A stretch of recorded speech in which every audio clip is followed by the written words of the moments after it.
Nice view. Woo! So dito yan mga ka-jockey sa Gumaka Bypass Road. Ang ganda ng view. And ang pwede lang naman ditong dumaan is light vehicle. So hindi dito kakayanin ng mga heavy vehicle like 10-wheeler, ano pa ba, trailer, dump truck, kasi may hirapan sa mga pataas na bahagi.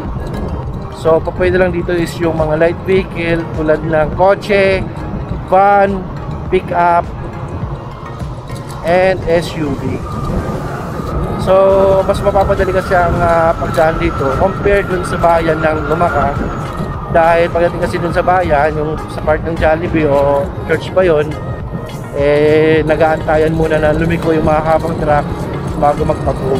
So medyo may alang-alang doon. Compare dito, diretso na. So maganda yung tanawin dito.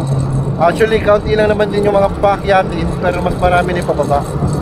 So hindi magastos sa gasolina dahil kalimitan sa mga pababa is free-wheeling na. Kahit di ka magsilinyador o accelerator, diretso. So ako nga, kahit 2 bars na lang yung ng gasolina ko, capacity, dito pa ako dumaan kasi mas madali. Kasi paglabas mo dito may gasoline station na So maganda nga itong lugar na to kasi almost 80% ng road is kompleto, malapit ang matapos. Yes, 80% na po.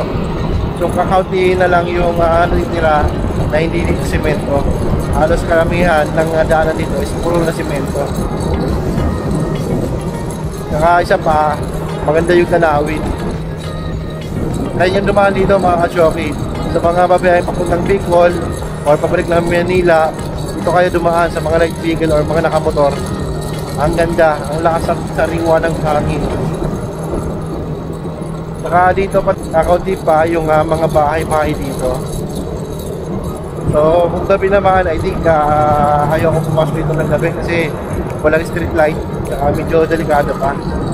Kasi badala pa yung mga bahay dito sa pag-akyat Yan, may gasoline station na. Pero dahil 2 bars pa, tuloy muna ako hanggang sa mag 1 bar na lang.